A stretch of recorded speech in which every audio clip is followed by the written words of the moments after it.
कपड़े अच्छे से वॉश नहीं हुए, कपड़ों में एक दूसरे का कलर लग गया है, एक दूसरे के पार्टिकल्स लगे हैं, ब्लैक कपड़े कैसे वॉश किए जाएं, कपड़े अच्छे से साफ़ नहीं हो रहे, या फिर नापाक कपड़ों को पाक कपड़ों में कैसे धोया जाए। हमारी कम्युनिटी में ये भी एक प्रॉब्लम होती है। इसके अलावा कपड़े सॉफ्ट कैसे रहें, अच्छे कैसे लगें, उनके रंग ख़राब ना हों, और जिन कपड़ों में लिंट आ जाता है उनको कैसे ट्रीट करना है। आज की वीडियो में इन सब चीज़ों पे हम डिस्कस करेंगे। तो स्टार्ट करते हैं अपनी वीडियो। अस्सलाम वालेकुम everyone, welcome to my channel, welcome to another vlog. I hope आप सब ठीक होंगे। हम लोग भी अल्हम्दुलिल्लाह ठीक हैं। आज मैं आपके साथ डिस्कस करूंगी या आपके साथ शेयर करूंगी इस वीडियो में हमारे लॉन्ड्री की जो प्रॉब्लम्स होती हैं वो उनको कैसे कैटर करना है, उनको कैसे डील करना है। आज की वीडियो आपके लिए बड़ी ही ज़्यादा इंफॉर्मेटिव रहने वाली है। So let's get started. सबसे पहले कपड़ों के स्लॉट्स कैसे बनाए जाएं, ये मैं उन लोगों के लिए बात कर रही हूँ जो बिल्कुल अभी नए हैं, जिनको कपड़े धोने नहीं आते, या अभी अपना नई नई लड़कियां हैं, नई नई हाउसवाइफ हैं, उन्होंने अभी काम करना शुरू किया है, तो उनको उनकी गाइडेंस के लिए मैं ये बात कह रही हूँ। बाकी मेरी बहुत सी होम मेकर्स को ये बात ऑलरेडी पता होगी। तो यहाँ पर मैंने स्लॉट जो बनाई हैं, सबसे पहले हम बनाते हैं जितने भी वाइट कपड़े होते हैं, ठीक है, उसमें वाइट कलर की शर्ट्स, टॉवल्स भी हो सकते हैं। इसके अलावा हमारी जो वेस्ट होती हैं हमारे हस्बैंड की, या हमारी और कोई भी वाइट कलर का कपड़ा, उसकी हम स्लॉट अलग बनाते हैं ताकि उनमें दूसरे कपड़ों के कलर जो हैं वो ऐड ना हों। टॉवल्स अक्सर मैं अलग ही धोती हूँ अगर ज़्यादा जमा हो जाए, ठीक है। आज जैसे टॉवल्स मेरे पास 3 थे, वाइट कपड़े कम थे, तो मैंने सोचा कि वाइट कपड़े टॉवल्स के अंदर डाल दें। अगर आपकी फैमिली बहुत बड़ी है, देवर जेठ और या कोई घर में ऐसे मेल हैं, फीमेल्स हैं, तो फिर आप टॉवल्स को अलग धोएं ताकि बाकी कपड़ों के साथ मिक्स ना हो। फिर बच्चों के अलग धुलते हैं, लड़कों के या हस्बैंड के अलग धुलते हैं, तो इस तरह फिर उन घरों में वॉशिंग होती है। हमारी क्योंकि एक ही यूनिट फैमिली है, इस वजह से मेरे कपड़े जो है इसी तरह धुलते हैं। तो यहाँ पर मैंने टॉवल्स जो हैं वाइट कलर के, और मेरे अमूमन वाइट टॉवल्स होते हैं, इसलिए मैं यहाँ पर वाइट टॉवल्स जो हैं वो वाइट कपड़ों के अंदर ऐड कर रही हूँ, ठीक है। तो ये हैं जी मेरे सारे कपड़े। ये भी शर्ट जावियार की वाइट है, तो ये भी इसके अंदर ऐड कर रही हूँ। तो ये एक स्लॉट बन गई। उसके बाद कोशिश करें जो ब्लैक कलर के कपड़े हैं या नेवी ब्लू टाइप कलर के जो कपड़े होते हैं ना, उनकी एक अलग स्लॉट बनाएं। आपने देखा होगा कि अक्सर ब्लैक कपड़ों के ऊपर रेशे आ जाते हैं बाकी कपड़ों के। वो इसीलिए आते हैं जब हम ब्लैक कपड़ों के साथ कलर कपड़े धो दें, या कोई स्वेटर धो दें, या इस तरह की कोई चीज़ धो दें, तो फिर हमारे जो कपड़े हैं ना ब्लैक वाले, उनके ऊपर सारे रेशे आ जाते हैं। अगर रेशे आ भी जाएं फिर भी उसके लिए क्या करना है वो मैं इंशाल्लाह ताला आपको आगे चल के बताऊंगी। सो मैं हमेशा ब्लैक और नेवी ब्लू कलर के जो कपड़े हैं ना वो अलग वॉश करती हूँ। उसके बाद स्लॉट हम बनाते हैं जी अपनी जितनी भी बेड स्प्रेड्स हैं, हमारी कोई बेड के कोई भी चीज़ है, पिलो कवर्स हैं, हमारी बेडशीट्स हैं। अभी मेरे पास एक ही बेडशीट है तो मैंने इसको साइड पर रखा हुआ है। मैं इसको शायद आज ना धोऊं क्योंकि इसको मैं नेक्स्ट जब बेडशीट कोई उतारूंगी तो फिर उसके साथ ऐड करके धो लूँगी, तो ऐसा कोई मसला नहीं है, मैं इसको आज रहने दूंगी। तो लेकिन फिर भी अगर आपने जैसे मेरा अमूमन यही होता है कि मैं दोनों या तीनों बेड्स की जो बेडशीट है एक साथ ही उतारती हूँ और उनको वॉश कर लेती हूँ। लेकिन आज मेरे पास सिर्फ एक ही बेडशीट थी, इसलिए मैं इसको अलग रखूँगी। कहने का मकसद ये है कि बेडशीट्स या कोई भी आपने खेस ब्लैंकेट धोना है तो वो अलग धोएं, बाकी कपड़ों के साथ ना धोएं, क्योंकि उसमें पार्टिकल्स चले जाते हैं।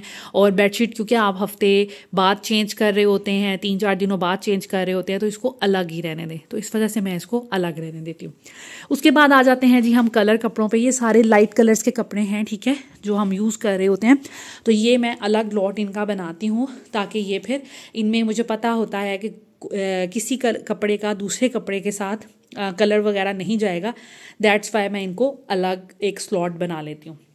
उसके बाद आ जाते हैं जितनी भी हमारी सॉक्स होती हैं उनको मैं अलग वॉश करती हूँ, ठीक है। आप देखिए कितनी ज़्यादा जमा हुई हैं, और ये इतनी गंदी होती है ना, मेरे बच्चे क्योंकि जूते नहीं पहनते, आप हाल चेक करें ज़रा, तो ये इतनी गंदी होती हैं, इसलिए मैं इनको अलग धोती हूँ। और जितने भी साथ में अंडरगारमेंट्स होते हैं, स्पेशली बॉक्सर्स वगैरह, उनको भी सॉक्स के साथ धोती हूँ। बाकी कपड़ों में मैं धोना मुनासिब नहीं समझती।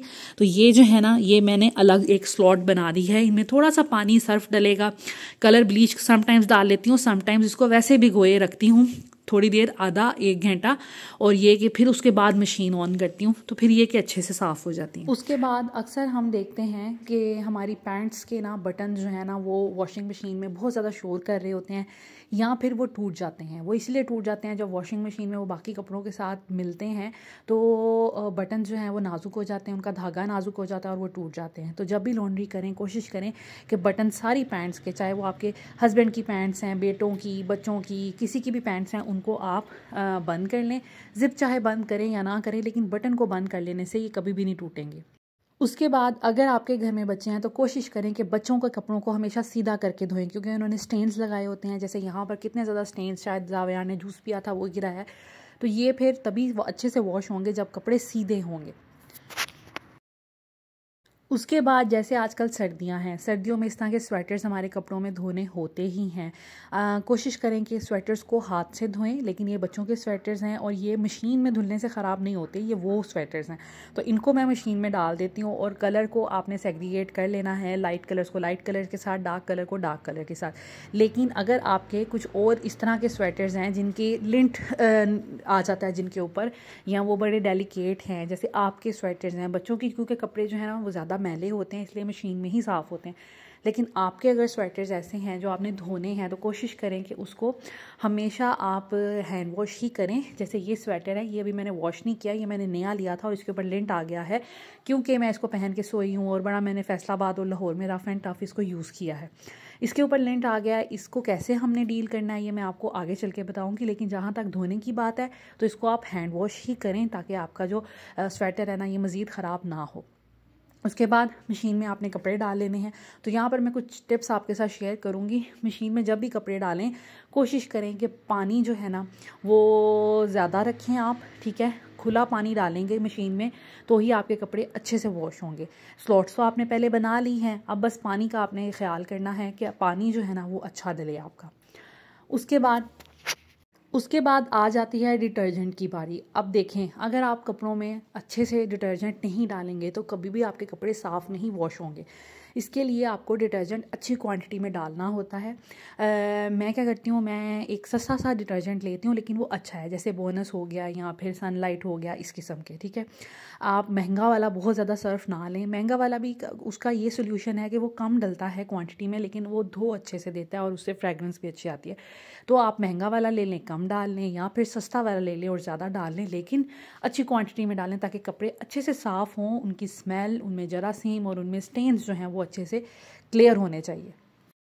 उसके बाद मशीन का टाइमर, ये बहुत मैटर करता है। मैं हमेशा इसको 15 मिनट्स में धोती हूँ अपने कपड़ों को, या समटाइम्स 18 to 20 मिनट्स में भी मैं कपड़ों का टाइम लगाती हूँ। इससे क्या होता है, कपड़े अच्छे से धुल जाते हैं। आपके बेशक डेली बेसिस के कपड़े हों लेकिन क्विक वॉश में वो अच्छे से निखरते नहीं हैं, साफ़ नहीं होते, स्पेशली बच्चों के कपड़े। तो उसको मैं टाइम जो है ना 15 या 20 मिनट्स लगाती हूँ, उसमें कपड़े बहुत से अच्छे से धुल जाते हैं। पानी का लेवल आप चेक कर सकते हैं, इतना सा होना चाहिए कि कपड़े अच्छे से डिप हुए हों और कपड़ों को इसमें घूमने का अच्छे से स्पेस मिले पानी की वजह से। ये नहीं हो कि पानी कम हो और ये आपस में उलझे रहें बस, लेकिन अच्छे से घूम ना पाएँ। तो इस चीज़ का आपने ख्याल रखना है। उसके बाद एक और हमारी इस्लामिक पॉइंट ऑफ व्यू से देखा जाए तो कपड़े की पाकी और नापाकी का बहुत ज़्यादा हमें ख्याल रखना पड़ता है, जस्ट फॉर आर सेटिस्फेक्शन। तो मैं क्या करती हूँ कि जैसे जावियार के कपड़े हैं, समटाइम्स उसका डायपर लीक हो जाता है या कुछ भी मसला हो सकता है, कपड़े गंदे हो सकते हैं। उस सिचुएशन में मैं वो कपड़े जो मुझे, जब मैं उसकी चेंज कर रही होती हूँ तो मुझे तो पता होता है कि कौन से कपड़े इसके गंदे हैं, मैं ऐसे ही वॉश बेसन में उसके कपड़े धो देती हूँ, पानी से एक दफ़ा साफ़ कर देती हूँ बग़ैर किसी डिटर्जेंट वगैरह के। उसके बाद क्या करती हूँ, इसको वॉशरूम में हैंग कर देती हूँ। अगर मैंने उस दिन मशीन नहीं लगानी हो, मैं वॉशरूम में या बाहर ग्रिल में उसको हैंग कर देती हूँ, कपड़े ड्राई हो जाते हैं। उसको फिर जब वो ड्राई हो जाए तो उसको लॉन्ड्री में डाल देती हूँ। उससे ये होता है कि कपड़ा एक दफ़ा रिंस हो गया, आपका डाउट क्लियर हो गया, और जब आपने लॉन्ड्री करनी हो, आप अब इसको साफ़ कपड़े को आप लॉन्ड्री के अंदर शामिल कर सकते हैं, तो आपको ये प्रॉब्लम फेस नहीं करनी पड़ती। आज मैंने लॉन्ड्री करनी थी तो इसलिए मैंने इसको वॉश किया पानी से, उसके बाद मशीन में डाल दिया और मेरे बाकी कपड़ों में ये मिक्स नहीं होगा। उसके बाद ये छोटी छोटी सॉक्स जो हैं ये अक्सर गुम जाती हैं और समझ नहीं आती कहाँ गुम गई, समटाइम मशीन में फंस जाती हैं, स्पेशली स्पिनर वगैरह में। तो अगर आपने इस तरह का कोई सिचुएशन है या आपके कोई भी छोटे छोटे कपड़े होते हैं, इस तरह के जो बैग्स होते हैं ये इनमें पानी भी चला जाता है, हवा भी चली जाती है, तो इसमें आप डाल के अपनी सॉक्स वगैरह तो वॉशिंग मशीन में एज इट इज़ बाकी कपड़ों के साथ डाल सकते हैं, डिटर्जेंट वगैरह डाल के, तो आपके ये कपड़े भी अच्छे से धुल जाएंगे। हाँ, अगर कम क्वांटिटी में हो तो फिर तो आप ये काम कर सकते हैं, लेकिन जैसे मेरी सॉक्स बहुत ज़्यादा क्वांटिटी में है तो मैं इनको डायरेक्ट ही मशीन में डालूंगी, मैं इस तरह बैग में डाल के नहीं डालूंगी। उसके बाद टॉवल्स जो हैं हमारे, उनके लिए सर्फ के साथ साथ जो फैब्रिक सॉफ्टनर होता है वो बहुत ज़्यादा ज़रूरी होता है, वो आपके टॉवल के रेशों को सॉफ्ट रखता है।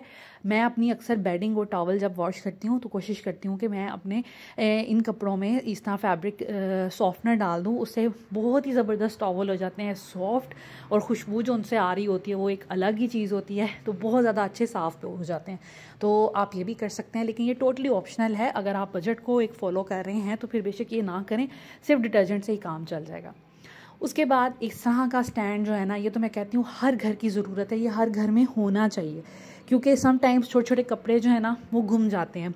और हमारे घर में तो ये है कि छोटे बच्चे जो अभी पैदा हुआ है, न्यू बॉर्न बेबी, उसके कपड़े कभी भी बाकी तार में नहीं डालने चाहिए और शाम को जल्दी उतार लेने चाहिए।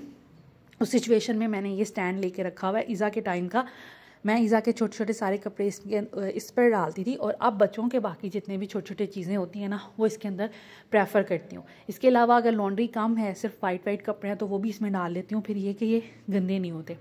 स्टैंड को वॉश भी कर लेती हूँ, तो ये बड़ा ही ज़्यादा कन्वीनियंट है। 2500 का मैंने लिया था, क्योंकि इसमें शुरू से ही थोड़ा एक फॉल्ट था।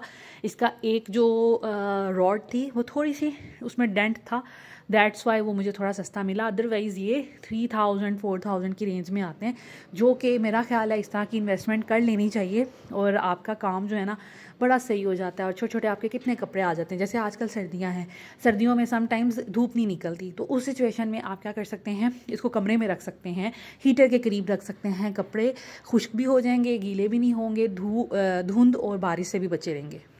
उसके बाद एक और बड़ी ही कन्वीनियंट और अच्छी चीज़ ये है, इस तरह के स्टैंड्स ये 350, 400, 500 की रेंज में मिल जाते हैं। ये भी बड़े अच्छे रहते हैं। मैं अपनी जितनी भी सॉक्स होती हैं ना बच्चों की, वो इसके अंदर डालती हूँ। एक तो सॉक्स घूमती नहीं है, बाकी ये किसी भी जगह पे आप वायर में हैंग कर लें, कमरे में किसी ग्रिल में हैंग कर लें, या फिर आप इसको क्लॉथ जो स्टैंड है उसके ऊपर हैंग कर ले। लेकिन ये कि ये कम जगह लेगा और इसमें काफ़ी चीज़ें आ जाएंगी, स्पेशली न्यू बॉर्न बेबी की, तो आपको पता है छोटी छोटी कितनी एक्सेसरीज होती हैं। तो आप इस तरह इसमें हैंग कर दें, इतने ज़्यादा इसमें क्लिप लगे होते हैं, एक क्लिप में आप दो चीज़ें भी हैंग करके सुखा सकते हैं। तो आपकी कम स्पेस लगेगी और आपके इतने ज़्यादा जो कपड़े हैं ना वो हैंग हो जाएंगे और ड्राई भी हो जाएंगे। इसको आप किसी करीब ही ऊंची जगह पे लटका कर हीटर के करीब, चूल्हे के करीब भी रख सकते हैं, जहाँ से जले नहीं। लेकिन ये कि आपके कपड़े जो है ना, अगर आपको जल्दी चाहिए, न्यूबॉर्न बेबीज़ की तो जल्दी चाहिए होते हैं कपड़े, क्योंकि वो बहुत जल्दी गंदे कर रहे होते हैं, तो उसमें फिर ये होता है कि बड़ी आसानी हो जाती है। मैंने अभी, क्योंकि मेरे बच्चे अब थोड़े बड़े हो गए हैं, उनके कपड़े स्टैंड में लगाती हूँ, लेकिन जो सॉक्स है ना सारी वो इसमें लगाती हूँ, तो कम स्पेस में ज़्यादा सॉक्स आ भी जाती हैं और ड्राई हो जाती हैं। उसके बाद इसको फोल्ड भी किया जा सकता है, फोल्ड करके आप किसी भी कैबिनेट, किसी भी ड्रॉर में रख सकते हैं, तो ये बड़ा फ़ायदा है। ये वाला कैबिनेट मैंने अपनी लॉन्ड्री की चीज़ों के लिए डेडिकेट कर दिया है, तो इसमें मैंने अपनी सारी लॉन्ड्री एंड आयरनिंग की सारी चीज़ें रखी हुई हैं। उसके बाद एक और बड़ी प्रॉब्लम होती है हमारे घर में कि लॉस्ट हो जाती हैं हमारी सॉक्स। एक पेयर मिलता है, एक नहीं मिलता, क्योंकि बच्चे कहीं पे भी उतार के रख देते हैं, इधर उधर घूमते रहते हैं, बेड के नीचे चली जाती हैं, सोफ़ों के नीचे चली जाती हैं। वो जब आप डीप क्लीनिंग करते हैं तो आपको फिर सॉक्स मिलती हैं वैसी। तो इस सिचुएशन में आपने क्या करना है, मैंने इस तरह की एक छोटी सी बास्केट बनाई हुई है जिसमें मैं लॉस्ट अपनी जितनी भी सॉक्स होती हैं वो रखती हूँ। जब भी आप फिर दोबारा कभी डीप क्लीनिंग करते हैं, और वो तो हमारे वीक में एक दफ़ा तो डीप क्लीनिंग हो रही होती है ना फ़र्श की, कि आप बेड वगैरह के नीचे, सोफ़े वगैरह के नीचे से सॉक्स निकाल रहे होते हैं, चीज़ें निकाल रहे होते हैं। उस सिचुएशन में जब भी आप निकालें, उसको लॉन्ड्री में डाल दें और उसको धो दें। और जब आपने सॉक्स दोबारा वो दूसरी टोकरी जो है वो मेरी दूसरी सॉक्स वाली है, जो पेयर वाली है, तो जब मैंने उसको अरेंज करना है तो सारी बात है मुझे कहीं ना कहीं से दूसरी सॉक्स भी मिलनी जानी है जब मैंने ड्राई कपड़े अरेंज करने हैं। तो उस सिचुएशन में क्या होगा, आपको जो लॉस्ट सॉक्स है ना आपकी, उसका पेयर मिल जाएगा और आपका ये मसला भी हल हो जाएगा। उसके बाद ये क्लिप्स जो हैं हमारे लॉन्ड्री के, ये अक्सर एक तो बड़ी जल्दी ख़राब हो जाते हैं, टूट जाते हैं। उसकी वजह ये है कि हम धूप में इसको पड़ा रहने देते हैं, तार के ऊपर लटका रहने देते हैं। कपड़े तो हम निकाल लेते हैं बाहर से, लेकिन इनको भूल जाते हैं। इसके लिए एक टोकरी रखें, कोई भी छोटी सी बास्केट या बॉक्स रख लें जिसमें आप ये सारे क्लिप्स अपने जमा करके रखें। जब भी कपड़े उतारें तो एक शॉपर अपने करीब रख लें और उसमें डालते जाएँ और फिर इस टोकरी में डाल दें, या आप शॉपर भी यूज़ कर सकते हैं डायरेक्टली। तो किसी ना किसी कैबिनेट में रख दें। उससे क्या होगा, आपके क्लिप्स ना तो धूप में रहने की वजह से जल्दी प्लास्टिक उनका ख़राब होगा, रंग भी ख़राब नहीं होगा। दूसरा ये कि हमेशा आपको मिल जाएंगे। तो जिस तरह ये है, मैंने अभी कपड़े लगाए हैं सारे और मैंने इनको लगा लिया है। जब मैं कपड़े उतारूंगी तो मैं फिर इनको भी उतार लूँगी और चाहे अपने हाथ में जमा करती जाऊँ या पास एक बास्केट रख लूँ या लॉन्ड्री बास्केट में ही डाल लूँ। जब कपड़े सारे लॉन्ड्री बास्केट में उतार के डालूँगी तो फिर क्या होगा कि मैं इनको उतार के रख लूँगी और उसके अंदर ही, और जब कपड़े अलग करूँगी सारे सॉर्ट करके रखूँगी तो ये भी टोकरी में पड़े रहेंगे। इनको भी निकाल के इस छोटी सी टोकरी में मैं डाल दूँगी, तो मेरे ये कभी भी नहीं घूमेंगे। तो इस तरह आपकी चीज़ें ऑर्गेनाइज हो जाएंगी। तो ये दोनों बास्केट्स मैंने बनाई हैं, एक लॉस्ट सॉक्स के लिए और एक हमारी जितने भी क्लिप्स हैं उनके लिए। तो आप इस तरह भी कर सकते हैं। उसके बाद घरों में अक्सर जो कपड़े होते हैं ना, वॉश्ड या गंदे, वो कहीं ना कहीं पड़े रहते हैं। या तो दरवाजे के पीछे लटके होते हैं, या फिर किसी सोफ़े किसी चेयर पे पड़े रहते हैं, या रूम में किसी जगह पड़े होते हैं। उसके लिए मैंने क्या किया, दो बास्केट रखी हुई हैं। एक मेरी साफ़ कपड़ों वाली बास्केट है जिसमें धुले हुए कपड़े आते हैं, और फिर हाथ जैसे ही मेरा लगता है कि मैं जैसे ही फारिग होती हूँ मैं इनको प्रेस करती रहती हूँ। और ये ढक्कन इसके ऊपर है, कैप है, ताकि ये इसमें से कपड़े उलझे हुए अजीब से नज़र ना आए। तो पड़ी हुई भी बास्केट कहीं पे भी बुरी नहीं लगेगी, चाहे आप अपने रूम में रख लें, वॉशरूम में रख लें, या अपने जो भी एरिया है आपका डेडिकेटेड आयरनिंग के लिए या कपड़े वगैरह रखने के लिए। सारे घर वालों को पता होता है कि इसमें हैं साफ़ कपड़े। और दूसरे जो लॉन्ड्री बास्केट होती है जिसमें आपने गंदे कपड़े रखने होते हैं, सबको, मेरे घर में ज़ैनब फातिमा को पता है, इवन नीज़ा को भी पता है कि लॉन्ड्री बास्केट कौन सी है और आपने गंदे कपड़े कहाँ रखने हैं। तो इस तरह अगर सबको एक दफ़ा बता दिया जाए तो मेरा ख्याल है सारे लोग उसमें रख सकते हैं। अगर ना भी रखें, क्योंकि मुझे पता है अक्सर बच्चे जो हैं लेज़ी होते हैं, हस्बैंड लेज़ी होते हैं, तो फिर उस सिचुएशन में आप खुद ही भी 2 मिनट लगते हैं या 2 सेकंड सिर्फ लगते हैं और आप अपना इसमें कपड़े रख देते हैं। तो ये कि जगह जगह पड़े बुरे नहीं लगते। उसके बाद ये लिंट रिमूवर जो मैंने बताया था आपको कि अक्सर वूल के कपड़ों में लिंट आ जाता है, वो जो बहुत बुरा लगता है। आपकी महंगी से महंगी भी मैंने स्वेटर्स वगैरह लेके देखे, उनमें भी लिंट आ जाता है। तो ये बड़ा ही मज़े का गैजेट है, ये दराज से भी मिल जाता है। मैंने टीमू से खैर मंगाया था, USB इस तरह इसके आगे ये पिन लगी हुई है जो कि किसी भी चार्जर के उसमें आ जाएगा, जो भी उसका आगे से पॉइंट होता है, ठीक है। उसके बाद ये इतने अच्छे से कपड़े जो है ना वो लिंट रिमूव करता है। मैं तो अमेज़्ड हूँ इसकी कारकर्दगी से। 2 सेकंड्स लगे हैं और इसने इतना ज़बरदस्त ये कर दिया है ना मेरा स्वेटर फ़ौरन से, और इतना तेज़ ये चल रहा था कि मैं कहती हूँ कि ये बड़ी अच्छी इन्वेस्टमेंट है। आया भी ये 650, 700, 800 की रेंज में आता है, दराज पे भी मिल जाता है। तो मेरा ख्याल है ये एक टाइम ले लेने से आपके कपड़े, इतने महंगे महंगे स्वेटर्स होते हैं जिन पे लिंट आ जाता है, जो कि बहुत बुरा लगता है। बच्चों के बहुत प्यारे प्यारे कपड़े होते हैं जिन पे लिंट आ जाता है।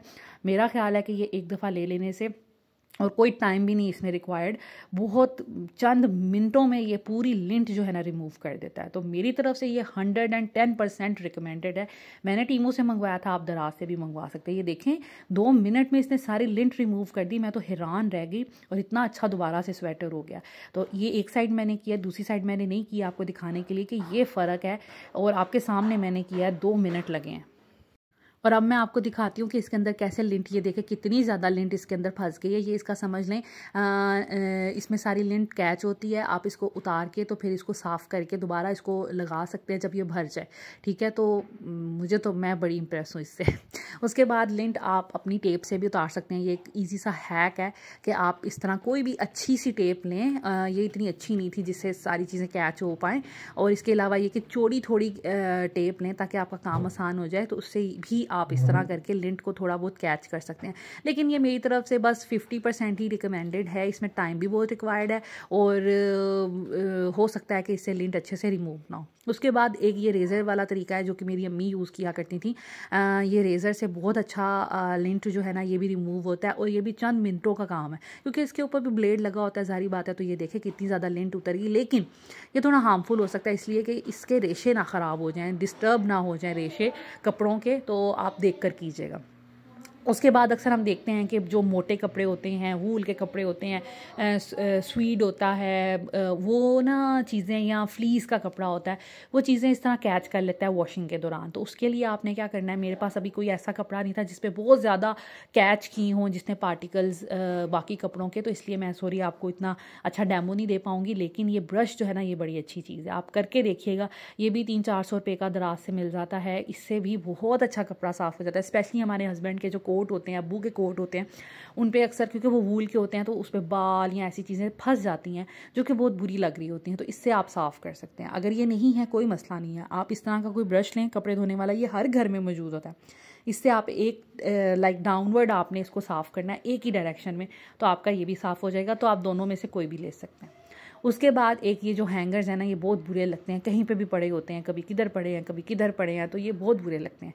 जब रोज़ की क्लीनिंग करनी है तो ऑफ कोर्स हम चीज़ों को अरेंज तो करते हैं, लेकिन इन हैंगर की अगर एक अलग डेडिकेटेड जगह बना ली जाए ना, तो पूरा घर नीट एंड क्लीन लगता है। जगह जहाँ आपको हैंगर नज़र आते हुए डिस्टर्ब नहीं करते।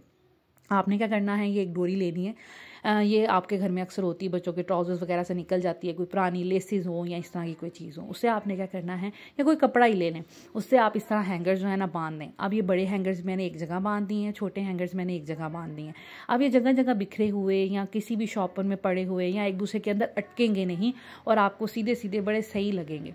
इस तरह का कोई भी बैग ले लें। ये मेरे पास बहुत बड़ा एक बैग पड़ा था, इसमें एक दफ़ा गिफ्ट आया था, तो मैंने संभाल के रखा हुआ था। तो ये मेरे पास फालतू पड़ा हुआ था, इतनी बड़ी चीज़ दोबारा शायद मैं किसी और चीज़ में, मतलब मुझे इतना अभी ज़रूरत नहीं थी इसकी, ना तो मैं इसका कोई ऑर्गेनाइज़र अभी बनाना चाहती थी क्योंकि ये बहुत बड़ा था।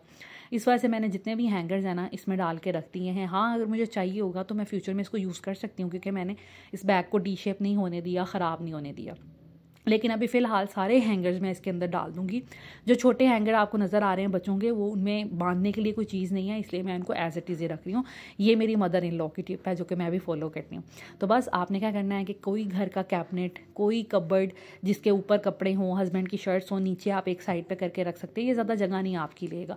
तो बस जिस कबर्ड में भी पूरा आ जाए, जिस कैबिनेट में भी पूरा आ जाए, आप इसको रख दें और उसमें से ही फिर निकाल लें। ये मेरा एरिया लॉन्ड्री का है, आयरनिंग का है, दैट्स वाई मैंने सारी चीज़ें अपने हाथ के करीब रखी हैं। So this is it. I hope आज की वीडियो आपके लिए बहुत इन्फॉर्मेटिव रही होगी और मोटिवेशनल भी रही होगी। Thank you so much for watching this video. अगर वीडियो पसंद आए तो प्लीज़ लाइक एंड शेयर कर लीजिएगा, चैनल को सब्सक्राइब कर लीजिएगा, बेल आइकन प्रेस कर दें ताकि आपको आने वाली हर मज़े की और इन्फॉर्मेटिव वीडियो मिल सके। Thank you so much.